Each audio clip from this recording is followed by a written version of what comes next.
이전에 영상에서 제가 사회복지사 2급 자격증 취득의 기초 가이드를 다루었었는데요. 그때 말씀드렸던 것처럼 사회복지사 2급 자격증 취득 내용은 가이드 영상 하나로 끝나는 게 아니다 보니까 시리즈별로 영상을 업로드한다고 했는데, 이번 영상에서는 사회복지사 2급 자격증 현장 실습 한 과목에 대해서만 자세하게 이야기를 해드리려고 합니다.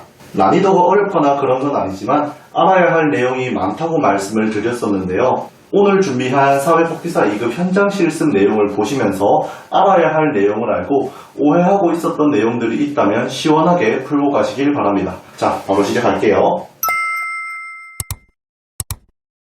전에 기초 가이드 영상에서는 제가 현장 실습 과목을 실습 세미나 그리고 현장 실습 160시간 이렇게 두 가지로 분류해서 설명을 드렸었는데요.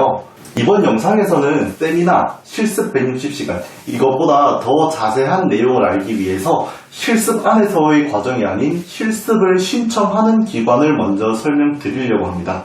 첫 번째가 사회복지 현장 실습이라는 과목을 신청할 수 있는 교육기관, 두 번째가 사회복지 현장 실습안에서 학생이 실습을 진행해야 하는 복지기관, 이렇게 두 가지로 분류를 할 겁니다. 자, 교육기관을 먼저 설명드릴게요.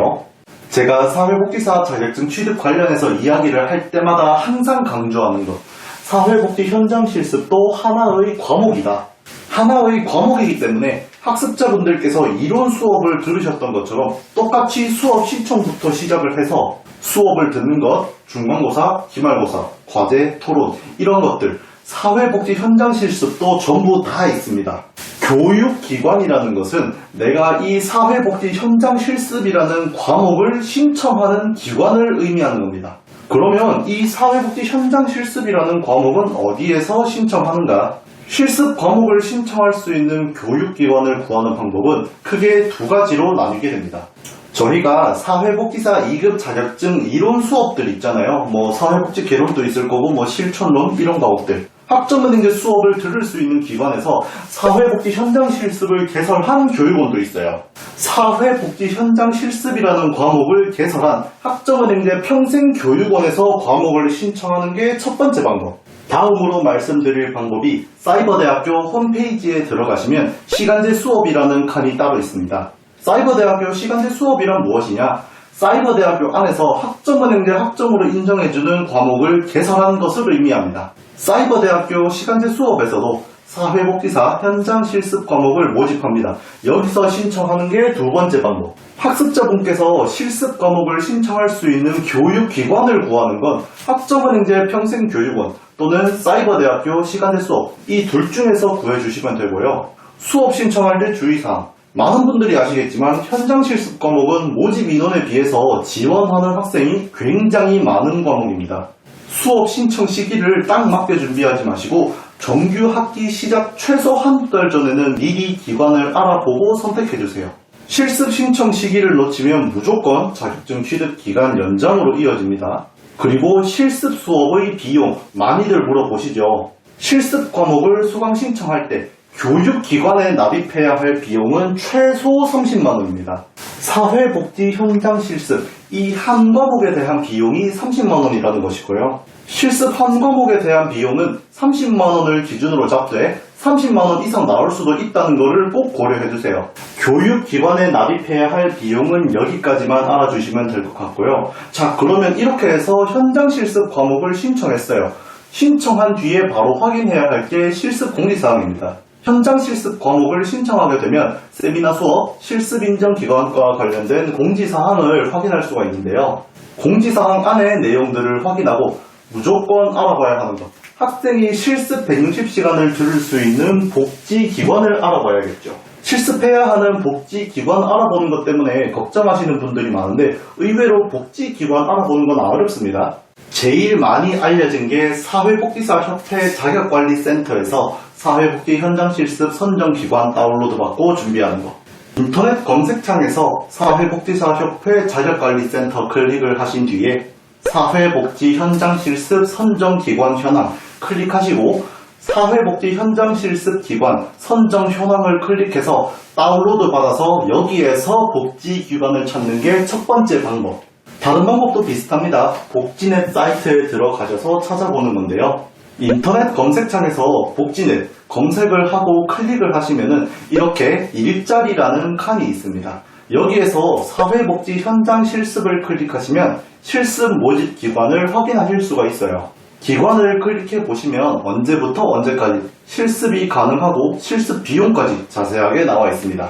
그리고 실습 과목을 신청하는 것과는 별개로 복지기관에서 지불해야 할 실습 비용은 보통 10만원에서 20만원 정도 하니까 이것도 참고해주세요. 자, 이렇게 해서 실습을 준비하는 학습자분들이라면 꼭 알아야 할 내용은 모두 정리해보았습니다. 다음은 실습 관련해서 학생분들이 많이 질문하신 내용을 중점적으로 추가 설명을 해드리겠습니다. 실습 준비한다고 했을 때 제가 항상 받는 가장 대표적인 질문을 하나 꼽아보라고 한다면, 선생님, 제가 직장 다니고 있어서 그런데 주말 실습해야 할 것 같은데 괜찮을까요? 이 질문 같아요. 이 질문 받으면 제 대답은 항상 똑같아요. 죄송하지만 힘들 것 같습니다. 자, 주말 실습 구하는 게 왜 어려울까? 주말 실습이 아예 없는 건 아닙니다. 아예 없는 건 아니지만 수많은 사회복지기관 중에서 주말에도 운영을 하는 요양원이나 종합복지관, 상담센터 이런 곳 외에는 주말 실습 모집을 거의 안 합니다. 전에 기초 가이드 영상에서도 말씀을 드렸고 앞에 실습에 대해서 이야기할 때도 말씀을 드렸었죠. 현장 실습 과목은 모집 인원에 비해 지원 인원이 훨씬 많은 과목이라서 미리 알아보고 준비해야 한다고요. 복지기관 구하는 것이라고 여유있게 구할 수가 있을까요? 절대 아닙니다. 주말 실습하는 거는 직장 다니는 학습자분들이 그리는 꿈의 계획표라고 보셔도 돼요. 지원하는 사람들은 미어 터지는데 모집 인원은 한정적이니까 주말 실습을 신청할 수 있는 가능성은 매우 희박합니다. 그래서 저는 상담을 도와드릴 때마다 학습자분들한테 이야기를 해요. 주말 실습 자리를 구하는 게 너무나도 어렵기 때문에 학습자님이 주말 실습을 할 수 있을 거라는 보장을 해드릴 수가 없으며 주말 실습을 할 수 있는 확률도 굉장히 낮습니다라고요. 이거는 아마 저한테 상담 받아보신 분들은 다 아실 겁니다.